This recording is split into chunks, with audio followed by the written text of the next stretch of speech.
یہ الرشید روڈ ہے، غزہ شہر سے جنوب کی طرف نکلنے والی سڑک۔ سامی ابو شبان کی کار جو ان کے خاندان کے سامان سے لدی ہوئی ہے خراب ہو گئی ہے۔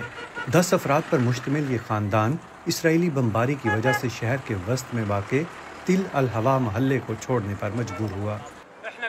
ہم یہاں مر رہے ہیں، 30 کلومیٹر تک کار کو کھینچنے اور دھکیلتے ہیں۔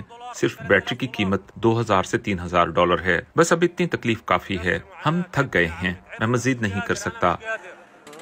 امن معاہدے کو حتمی شکل دینے کے لیے تازہ بات چیت کے باوجود غزہ میں بہت سے لوگ بے یار و مددگار محسوس کر رہے ہیں۔ انہیں اب کسی پر یقین نہیں ہے۔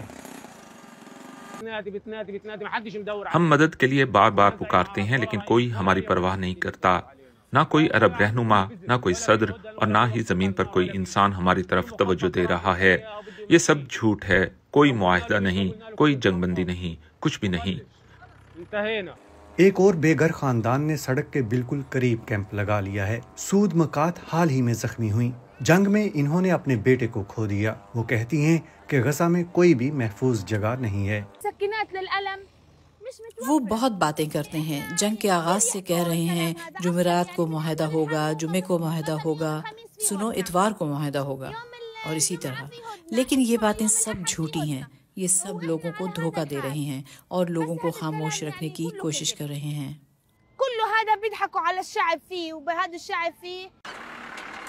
حدیل الفاران، ان کی ماں اور بہن بھائی بھی غزہ شہر کو پیدل چھوڑ رہے ہیں۔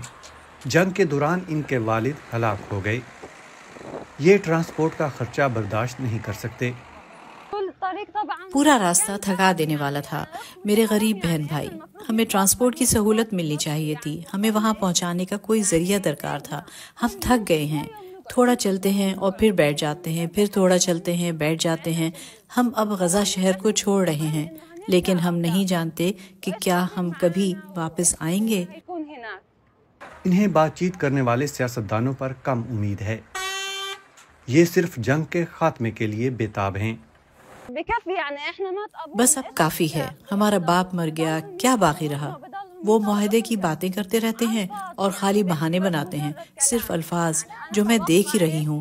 اس میں جوڑ توڑ ہو رہی ہے دونوں طرف سے، لیکن کیا جوڑ توڑ ہو رہی ہے ہمیں نہیں پتا۔ ہم غزہ کے لوگ صرف تحفظ چاہتے ہیں، صرف جنگ ختم کر دو۔ ہم سڑک پر سونے کو تیار ہیں، کہیں بھی۔ غزہ کے اس تنازع کی وجہ سے لوگ مسلسل در بدر ہو رہے ہیں اور انہیں امن کی باتیں بہت دور کی کوڑی لگتی ہیں۔